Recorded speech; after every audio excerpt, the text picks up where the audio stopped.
Мен ояндым. Абзик. Абзик. Абзик. Ояндың ба? Давай қос жазайық. Мен ояндым. Мен ояндым. Оянды, жылама. Бізге келіп түскен хаттардың көпшілігінде, хаттар деген қалай кетті?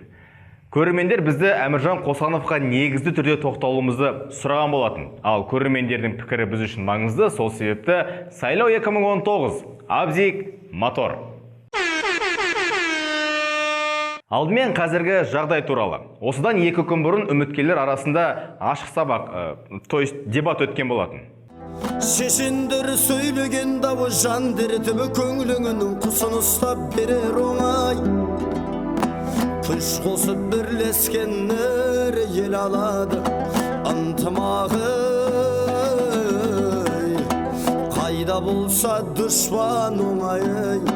Аридашым, аридай, аридашым.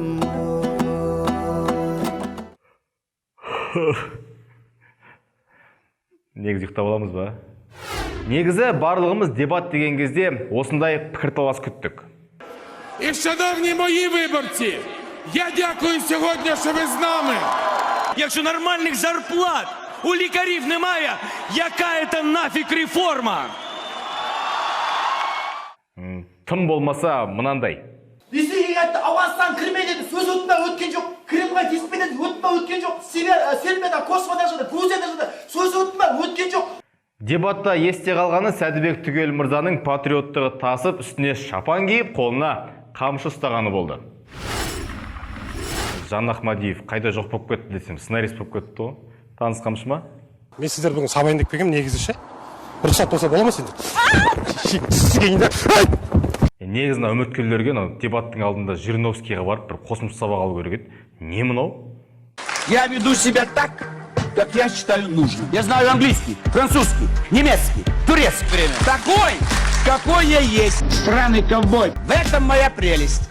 Ал енді осыған дейін жүргізіліп жатқан үгіт-насихат жұмыстарына тоқталсақ. Ерекше көзге түсіп жатқан 3 үміткер бар. Алдымен Қасым-Жомарт Тоқаев мырза.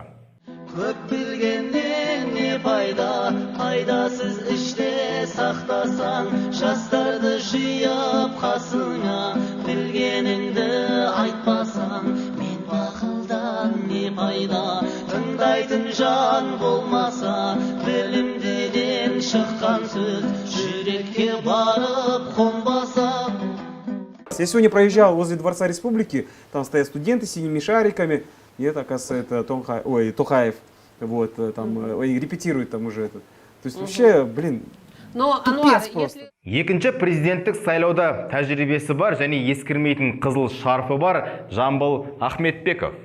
Бір көш кетіп барады батыр көп, балтасы бар батырдың ақылы жоқ.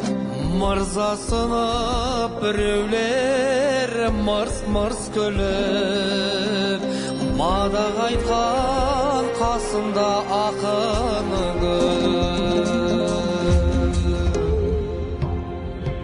Жәкең өзі туып өскен Қорғалжында да болып қайтты. Бірлесін ауыл тұрғындары зор құрметпен қарсы алды. Көп мәселелердің барлығын бұрыннан бері білемін. Асын мәселе проблемалардың қандай бар екен, оны бүгін кездесу барысында тұрғындардың өздері тағы да қайталап айтып берді. Получается, бүкіл проблеманы бұрыннан білет, бірақ ештеңе істемеген болып тұр ғой. 10 жылдан кейін қайттан тұрғындар есіне салып берді. Жәке, ана проблема не болды деп. Тұрғындардың өздері тағы да қайталап айтып берді. Ладно, эти маразматики, каратисты всякие там уходят, там у нас самая прекрасная страна, это, да? Және бүгінгі шығарылымның басты кейіпкері Әміржан Қосанов. Баспадым жардың шетін құлайма деп, қорқамын дос болуға жаман менен, тар жерде ер тоқымын сұрайма деп. Қосанов үгіт-насихат жұмысын мына бір бейнероликпен бастаған болатын. Мен халықтың жобасымын, мен қазағымның жобасымын. Видео жарыққа шыққан соң оны сынаушыларда табыла кетті. Но когда я увидел первое обращение, там, где-то они остановились, там, не знаю, пописить вышли в туалет, там, не знаю, там, и такой, давайте запишем, надо сейчас вот вахт келет, там. И, ну что это такое, блин, ну, Амиржан аға, ну, блин, вы... Түсінгендеріңіздей, бүгінгі шығарылымның тағы да бір кейіпкері барлық халықты ұйқысынан оятып жүрген Ануар Нұрпейісов. Ну это не подход вообще.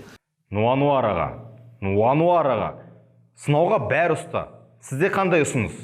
Амиржан аға, если вам нужна поддержка, хотя бы сделать нормальный там флаер, там еще что-то там, да, рекламу, обращайтесь, можем сделать, договоримся о цене. Я ему говорила, тексты напишите, я сказала, тексты, отредактирую, говорю, присылайте. Бесплатно сделаем вам нормальную агитационную программу, хотя бы что-то, да, то есть, но не нужно перекос сделать только на казахоязычную аудиторию. Русскоязычная аудитория тоже хочет протест свой показать, но при этом хочется взять нормального кандидата и вот хотя бы сказать, ну не стыдно за него хотя бы даже прийти утром и галочку поставить. О, мынау енді дұрыс әңгіме. А теперь я хочу обратиться к тем людям, которые меня обвиняют, что я кем-то куплен. Я не проект Аблязова, и тем более Ахорды. Я проект только моих родителей. Бірінші, Ақорда жобасы дейді мені. Мен әкем мен шешемнің жобасымын. Не болып кетті өзі, мына кісі Ақорданың жобасы ма, халықтың ба или ата-анасының ба? По психологическим канонам, да, он начинает, я уже вижу 10-й его пост. Вы считаете, я проект Акарды? Это уже все равно, что человек прокламирует. Я проект Акарды. Я не проект Аблязова, и тем более Ахорды. Осыдан кейін бар оны кішкентай балаларға кімнің баласың деп емес, кімнің жобасың дейтін сияқты. Егер видео ұнаған болса, лайк басыңыздар, комментарий жазыңыздар, каналға тіркеліңіздер, қоңырау белгісін басып қоюды ұмытпаңыздар, және де біздің Instagram парақшамызға тіркелуді ұмытпаңыздар. Бүгінге осы. Так, все, өшіріңдер. Жатып ұйықтайық, сағат 3 болды, ертең ерте тұрам. Ояну керек.